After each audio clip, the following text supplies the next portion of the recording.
নয়ে ওলালে উঠি সাগৰলে বব মোক এৰিলেও তুমি স্মৃতি থাকি যাব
ৰাজীৱ শদিয়া ককায়ৰ আজি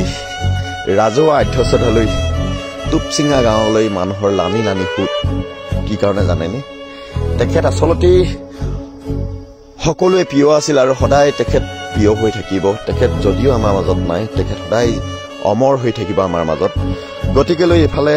ইটো ৰাস্তাততো মানুহে মানুহ কিছু অংশ মই আগৰ ভিডিঅ'ত দেখাইছো আৰু এই ভিডিঅ'টোত মই দেখাবলৈ চেষ্টা কৰিছো এখন বাঁহৰ দলঙৰ ওপৰে কিমান লানি লানি মানুহ আপোনালোকে অনুভৱ কৰক কিমান ভাল পালে এজন মানুহৰ কাৰণে মানুহ এনেদৰে ৰাজীৱ শদিয়াৰ ককাইদেউ আচলতে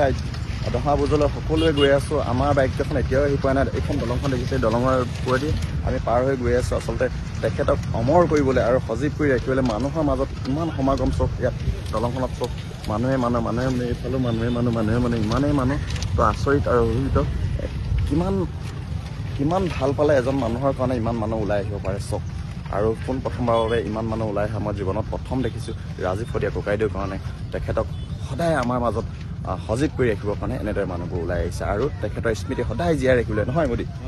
মোদী আহিছে আমাৰ লগত সকলোখিনি আহিছে আমাৰ সেইফালে ৰূপান ভাই পালেহি আৰু এতিয়া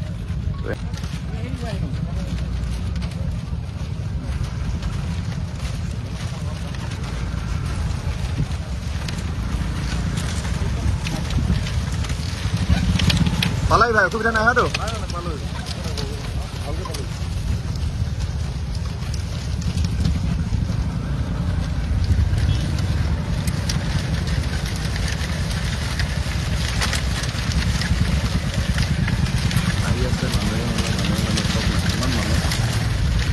পালাই তো ভালকে